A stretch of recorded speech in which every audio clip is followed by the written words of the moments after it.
আসসালামু আলাইকুম everyone, welcome to জান্নাত কুকিং চ্যানেল। আমার আজকের রেসিপি ভ্যানিলা স্পঞ্জ কেক। আর এই কেকটি আমি চুলাতেই বেক করে নিয়েছি। অল্প সময়ের মধ্যে কিভাবে গুঁড়ো উপকরণ দিয়ে এই কেকটি আমি ডেকোরেশন করে নিয়েছি। আর বাহির থেকে এত চড়া দামে না কিনে এইভাবে যদি কেক ঘরেই তৈরি করেন তাহলে দেখবেন খেতে অনেক বেশি ভালো লাগবে। আর যে কোনো অকেশনে অথবা বার্থডেতে আপনারা এইভাবেই কেক তৈরি করে নিতে পারবেন। আশা করছি আপনাদের কাছে ভালো লাগবে। কেক তৈরি করে নেওয়ার জন্য মিক্সিং বলে নিয়েছি আমি 4টি ডিম। আর এই ডিমগুলো একেবারেই ছোটো ডিম ছিল। আর যদি আপনারা বড় ডিম নেন তাহলে 3টি ডিম নেবেন। আর মিষ্টির জন্য দিয়ে দিচ্ছি 1.5 কাপ চিনি, মানে 3/4 কাপ চিনি। আর এই চিনিটা আমি ব্লেন্ডারে বিট করে পাউডার করে নিয়েছি। আপনারা চাইলে গোটা চিনিও দিতে পারেন, কিন্তু চিনির পরিমাণটা ঠিক রাখবেন। এখন আমি অল্প অল্প চিনি পাউডার দিয়ে বিট করে নিচ্ছি। আর বিটারের স্পিডটা একেবারে লোতে রেখে আমি 5 থেকে 7 মিনিট বিট করে নেব। অল্প অল্প চিনি দিয়ে যদি এভাবে বিট করে নেন তাহলে দেখবেন চিনিটা খুব সুন্দর করে মিশে যাবে আর ফোমটাও খুব সুন্দর করে রেডি হয়ে যাবে। আর এই ফোম তৈরি করার পর এরকম হবে। এখন দিয়ে দিচ্ছি 1 চা চামচ ভ্যানিলা এসেন্স, দিয়ে দিচ্ছি 1/4 টিস্পুন বেকিং সোডা।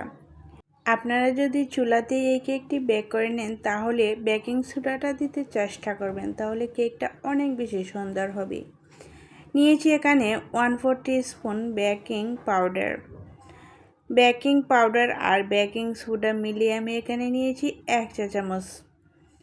এখন নিয়েছি এখানে 3/4 কাপ ময়দা, মানে 1.5 কাপ ময়দা। সব কিছুর মেজারমেন্ট যদি ঠিক রাখেন আপনার কেকটি অনেক বেশি স্পঞ্জি হবে আর অনেক বেশি সফটও হবে।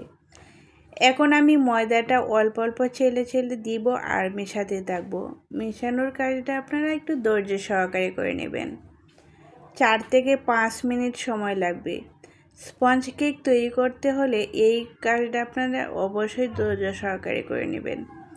অল্প অল্প ময়দা দিবেন আর এইভাবে ফোল্ডিং মেথডে মিশিয়ে নেবেন, মানে এক সাইড থেকে আলতোভাবে মিশিয়ে নিতে হবে।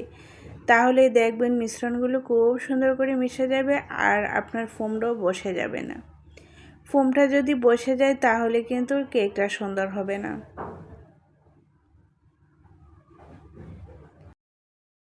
আপনাদের কেকটা যদি চুপসে যায় তাহলে কিন্তু এরকম একটা টিপস ফলো করতে পারেন।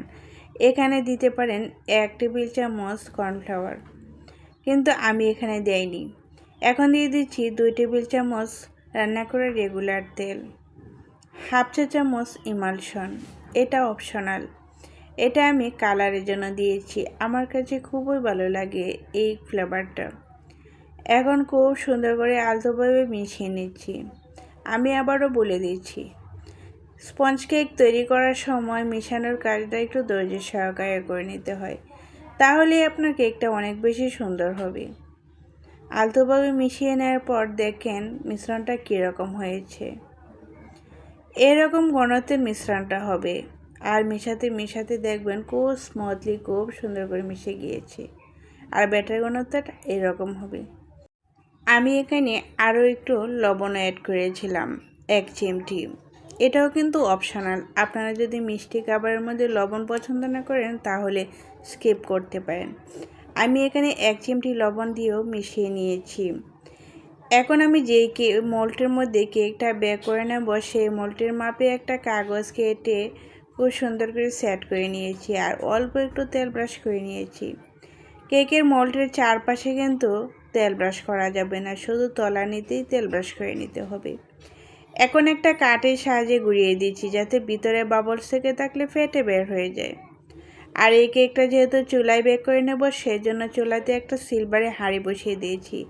তলানিতে একটা স্ট্যান্ড দিয়ে আমি এই কেকের মোল্ডটা রেখে একটা সিলভারের ঢাকনা দিয়ে ডেকে 25 মিনিট বেক করে নিয়েছি। চুলার আঁচটা একেবারে লো থেকে হালকা একটু বাড়িয়ে রেখে দিয়েছি।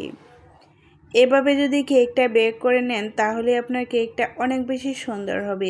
আর এই কেকটা যখন বেক করবেন বারে বারে ঢাকনা উঠিয়ে চেক করবেন না, ঘড়ি দৌড়ে 25 মিনিট পর চেক করে নেবেন।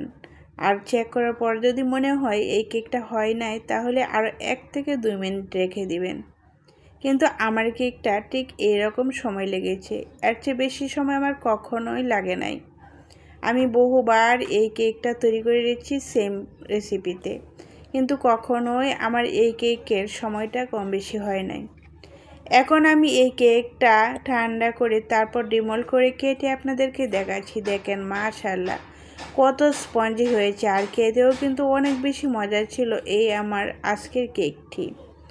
আর এই কেকটা আমি হালকা একটু সাজিয়ে নেব। যেভাবে আমি সাজিয়ে নিচ্ছি একেবারে হালকাভাবে ঘরোয়া উপকরণ দিয়ে। কেকটি সাজানোর জন্য আমি একটা ফোম তৈরি করে নিয়েছি। আমি এখানে হুইপ ক্রিম নিয়ে তারপর বিট করে হুইপ ক্রিমের সাথে একটু রেড কালার মিশিয়ে এই পিঙ্ক কালারটা তৈরি করে নিয়েছি। কেকের স্লাইসটা আমি অল্প একটু ক্রিম লাগিয়ে তারপর শেপটা করে বসিয়ে দিয়েছি। হাতে একটু চাপ দিলে দেখবেন খুব সুন্দর করে প্লেটের সাথে কেকটা বসে যাবে। অল্প একটু ক্রিম লাগিয়ে এভাবে বসিয়ে দিলে দেখবেন কেকটা আর নাড়াচাড়া করবে না। এখন দিয়ে দিচ্ছি একটু সুগার সিরাপ। আমি একটা দুধ জাল করে তারপর এই দুধটা ঠান্ডা করে নিয়েছি, আর সাথে একটু চিনি মিশিয়ে নিয়েছি। চিনিটা মিশিয়ে নিলে দেখবেন সুগার সিরাপ তৈরি হয়ে যাবে। আমি দুধের সাথে মিশিয়ে নিয়েছি, আপনারা চাইলে পানির সাথেও মেশাতে পারেন। এখন আমি এই সুগার সিরাপটা দিব আর খুব সুন্দর করে কেকের একটা স্লাইস বসিয়ে দেব, আর অল্প একটু ক্রিমও দিয়েছি। ক্রিমের পরিমাণ আপনাদের পছন্দ মতো দিতে পারেন, কম অথবা বেশি। আমি খুব বেশি দেইনি। এই কেকটি যেহেতু আমরা বাসা থেকে নেব সেজন্য আর খুব ভালো করে ক্রিম ব্যবহার করি নাই, অল্প অল্প ক্রিম দিয়ে আমি সাজিয়ে নিয়েছি। যদি আপনারা এই কেকটি কোনো অকেশনে অথবা কারো অর্ডারের কেক নিয়ে থাকেন তাহলে ক্রিমের পরিমাণটা একটু বাড়িয়ে দেবেন। ভিতরে যদি ক্রিমের পরিমাণ প্রতিটা স্লাইসের মধ্যে বাড়িয়ে দেন তাহলে কেক খেতে আরও বেশি মজার হবে। আর এই কেকটি আমি কোনো প্লেট নাইফ দিয়ে সাজাবো না, নর্মাল একটা নাইফ দিয়ে আমি এই ক্রিমটা লাগিয়ে আপনাদেরকে দেখাচ্ছি কিভাবে লাগাতে হয়। আমি সব কিছু বলতে পারছি না, কিন্তু আপনারা একটু বুঝে নেবেন। খুব সুন্দর করে ক্রিম লাগিয়ে নিচ্ছি আর এভাবে গুঁড়িয়ে গুঁড়িয়ে সেট করে নিয়েছি।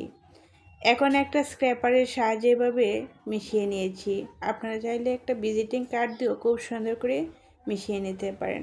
দেখেন খুব সুন্দর করে আমি এই কেকের ক্রিমটা লাগিয়ে নিয়েছি।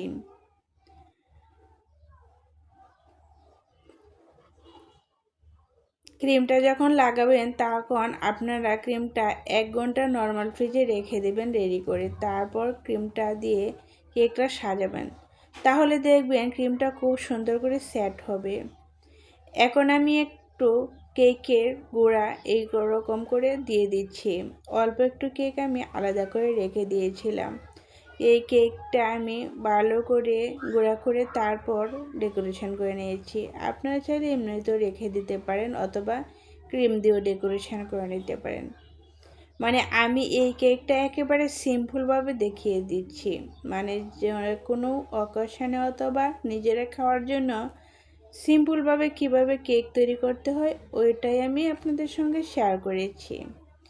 এখন আমি একটা নজেল দিয়ে এভাবে ক্রিমটা একটু ফুল করে দিয়েছি উপরে, আর একটু দেখেন চকলেট চিপসগুলো এভাবে বসিয়ে দিচ্ছি। এটাও অপশনাল, আপনারা চাইলে সুগার বল অথবা যে কোনো কিছু দিয়ে ডেকোরেশন করে নিতে পারেন। এখন আমি প্লেটের চারপাশে ক্রিম লাগানো অংশ অথবা এই যে ময়লা হয়েছে প্লেটটা ওইটা একটা টিস্যু দিয়ে মুছে নিয়েছি। আর দেখেন মাশাআল্লাহ কেকটা অনেক বেশি সুন্দর হয়েছে। আশা করছি আপনাদের ভালো লেগেছে।